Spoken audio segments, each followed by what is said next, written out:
Otep à tous, bien-aimés frères et sœurs. La guerre se poursuit, s'est poursuivie, j'allais dire, permettez, autant pour moi, ce matin à Goma. Ça a encore chauffé autour de l'aéroport.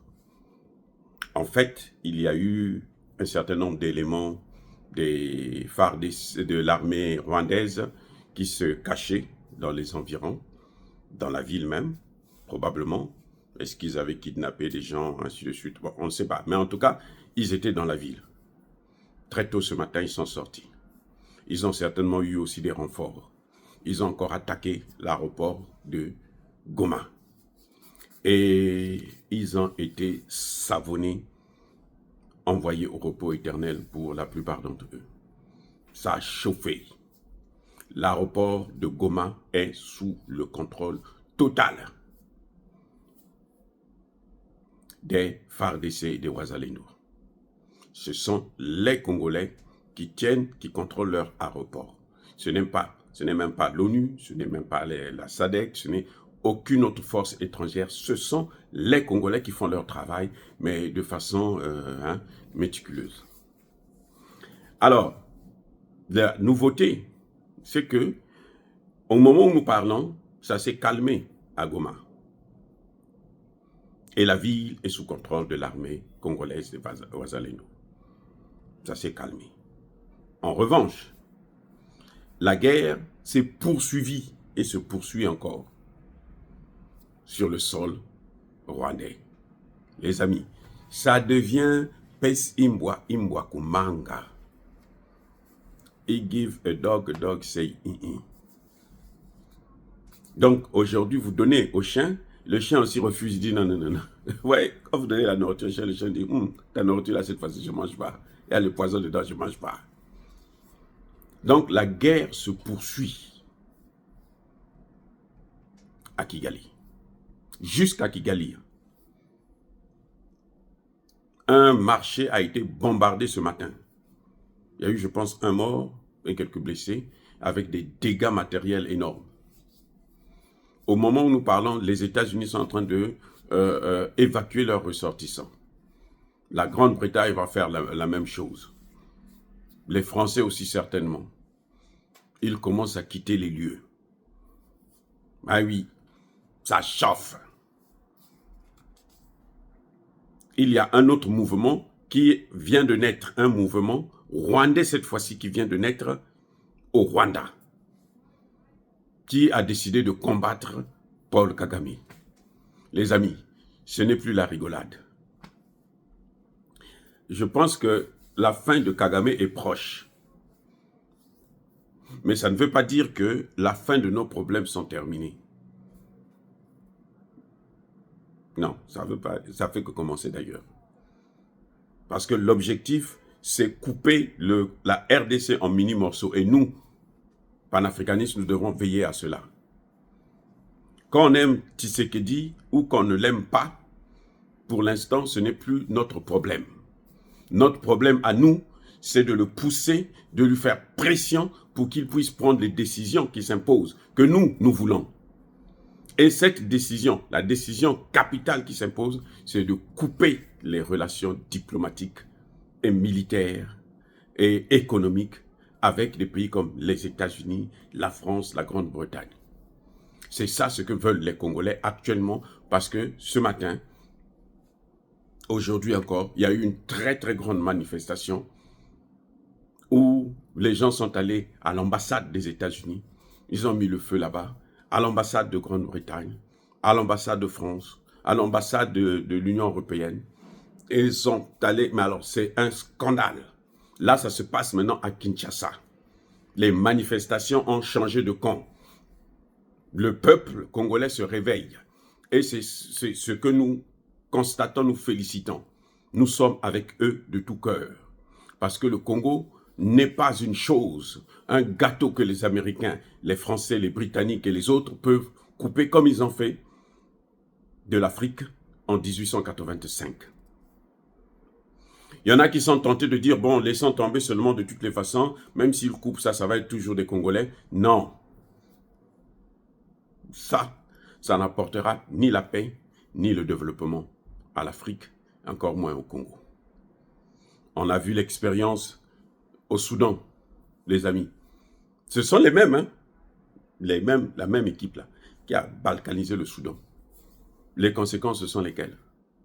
Ni au Soudan du Sud, ni au Soudan du Nord, ni au Darfour, il y a la paix. Par contre, eux, ils maîtrisent le chaos et ils puisent les ressources naturelles. Et c'est ce qu'ils veulent faire aussi en RDC. Nous demandons au président congolais, M. Félix Antoine Tshisekedi Tshilombo, de observer comment l'Éthiopie a résolu le problème du Tigré. Ça se passe sous nos yeux. Il n'y a même pas 3 ans là. L'Éthiopie avait le même problème que celui-là que nous voyons en RDC. L'Éthiopie. Je reprends encore, parce que le président Tshisekedi est tellement mal entouré, il n'a pas de conseiller. Mais je dis, hein, l'Éthiopie a subi le même sort, a vécu les mêmes événements. L'Éthiopie s'est rappelée de l'Érythrée qu'on a coupé. Vous savez, l'Érythrée, c'était une partie de l'Éthiopie. Ce sont les mêmes qui ont coupé l'Érythrée. Ils ont mis de côté. Après, ils voulaient prendre le Tigré. Ils mettent de côté. Et la réaction du gouvernement éthiopien a été claire.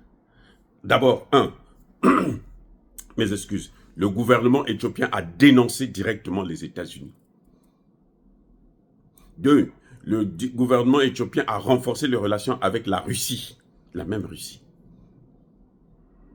3, le gouvernement éthiopien s'est équipé en armes.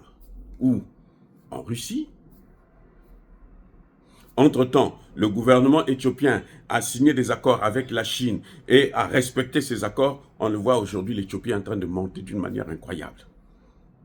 La RDC devrait être la première puissance économique d'Afrique et même militaire. Voilà le grand problème. Les amis, le président Tshisekedi doit observer ce qui se passe dans le monde. Parce que vous ne pouvez pas comprendre ce qui se passe aujourd'hui sans se référer à l'histoire, y compris à l'histoire tout récente. Le Soudan, c'est récent. L'Éthiopie, c'est récent. Mais attends, n'allons pas loin. L'AES, le Sahel, mais c'est récent. Qu'est-ce qu'ils ont fait pour qu'ils puissent avoir la paix? Aujourd'hui, c'est vrai, vous allez me dire qu'il y a des attentats et autres, terreau, mais les pays de l'AES contrôlent la situation. Aujourd'hui, ils sont même à l'étape d'une armée de l'AES, 5000 hommes. Ce qui fait trembler les autres. Ils sont à l'étape d'une banque d'investissement, 100% AES, made in Mali, Burkina, Niger. Des amis, là, ils sont proches d'une monnaie qui ne sera ni adossée sur l'or, plutôt sur le dollar, sur l'euro, sur le yuan, sur le rouble, quoi que ce soit. Ce sera une monnaie 100% africaine, basée sur l'or. Pourquoi nous, on ne peut pas faire ça? Donc, le président Tshisekedi doit observer ce qui s'est déjà fait dans les autres pays. Je ne sais pas quels sont ses conseillers, mais lui-même, il doit observer ce qui se passe. Ce problème-là, ce n'est pas la première fois. C'est la stratégie occidentale de tout le temps. Diviser pour mieux régner. Eh oui, et les États-Unis ont toujours cru que la RDC, c'était leur chose, ça leur appartenait. Trump ne fera pas exemption, c'est pas possible. Regardez ce qu'il a maintenant avec les pays d'Amérique latine. Les mêmes problèmes, parce qu'il veut prendre tout ce qui ne lui appartient pas. Il veut prendre le Panama. Mais prendre le Panama, c'est égal à prendre le Kivu. Ah oui, c'est la même chose. C'est parce que le Panama, il n'a pas un pays qui va faire le jeu pour lui. Mais là-bas, vous avez le Rwanda qui joue le jeu. Donc, vous devrez prendre vos responsabilités. Les gens n'en veulent plus. Les gens en ont marre. Monsieur Tshisekedi, si vous voulez rentrer dans l'histoire de la RDC et de l'Afrique, vous devez prendre la meilleure décision maintenant. Auquel cas, vous rentrerez dans les oubliettes. Au moment où vous êtes encore au pouvoir, les gens vont vous dire, non, ça, là, lui là, ne vous occupez pas de lui. Il y a eu ça, juste à côté au Congo-Brazzaville. Pascal Lissouba, à un moment donné, parce qu'il était mou, il ne pouvait pas prendre des décisions. Dans son propre camp, les gens se disaient, ah, quand il dit quelque chose à quelqu'un, bon, il faut faire ceci, il faut faire cela. La personne dit, oui, oui, monsieur le président. Quand la personne sort, il envoie balader. De toutes les façons, il me fera quoi? Lui, ce qui compte pour lui, c'est sa copine, ce sont ses femmes, sa famille qu'il nourrit. Nous, qu'est-ce qu'on en a à voir avec ça? Il n'a qu'à se débrouiller. C'est ce qui arrivera encore à d'autres présidents qui font la même chose. Vous n'êtes plus à l'ère de la colonisation. Oui, vous n'êtes plus à l'ère de la colonisation. Vous appartenez à une autre génération, celle d'aujourd'hui, qui ne veut plus, qui n'accepte plus ce qui s'est passé. Les amis, la RDC peut s'en sortir et va s'en sortir. Mais le président de la République, M. Félix Tshisekedi, s'il ne prend pas de bonnes décisions, ça ne veut pas dire que la RDC va tomber parce que le peuple est debout, le peuple a compris. Nos frères et sœurs ont compris le jeu. Et ils savent ce qu'ils veulent. Mais s'il continue, lui, à les empêcher d'obtenir ce qu'eux, ils veulent, soit ils le feront partir de façon anticipée, soit on va le laisser terminer, mais il sera vomi. Et c'est la mauvaise chose d'être vomi par son peuple après l'avoir gouverné. Regardez ce que Blaise Compaoré est en train de subir. Ce qui va tuer Blaise Compaoré, c'est le fait seulement qu'il a été vomi par les Burkinabés. Monsieur Tshisekedi, c'est ça qui vous guette si vous ne prenez pas la décision. Si vous ne prenez pas, si vous faites encore des discours, parce qu'on attend son discours bientôt, il y a des discours qui n'ont ni tête ni queue pour divertir les Congolais, et les Africains d'ailleurs, parce que ça nous concerne tous, c'est l'Afrique qui est attaquée par l'Occident, et non, nous on est en train de se battre, c'est pour ça que nous autres, on en parle nuit et jour. Si vous ne faites pas ça, vous allez subir le sort de Blaise Compaoré. Peut-être pas qu'on va vous enlever, non, on va vous laisser terminer. Mais quand vous finissez là, les gens vont seulement vous regarder. Il y a des présidents comme ça en Afrique, hein, actuellement. Ils sont présidents. Mais, bon, quand ils font des choses, les gens se disent, bon, il fait ça pour sa famille, qu'est-ce que nous on a à voir avec ça? Il n'a qu'à se débrouiller. Que tu fasses, que tu ne fasses pas, on te regarde. On attend seulement le jour que soit tu vas perdre le pouvoir, soit tu vas mourir. Oui. Et puis ils viendront cracher sur sa tombe. Ça c'est en Afrique là, en Afrique centrale. Il y a des chefs d'État comme ça. On dit, bon, il est vieux, laissez-le maintenant continuer. Laissez-le terminer sa vie au pouvoir. Mais après là, et lui et ses enfants, personne ne voudra les voir. Ils peuvent avoir toute l'armée avec eux aujourd'hui. Ils peuvent martyriser les autres aujourd'hui. Mais après, ça arrivera. Blaise Compaoré est vivant. Il est en train de payer le prix. Alpha Condé est vivant. Il est en train de payer le prix.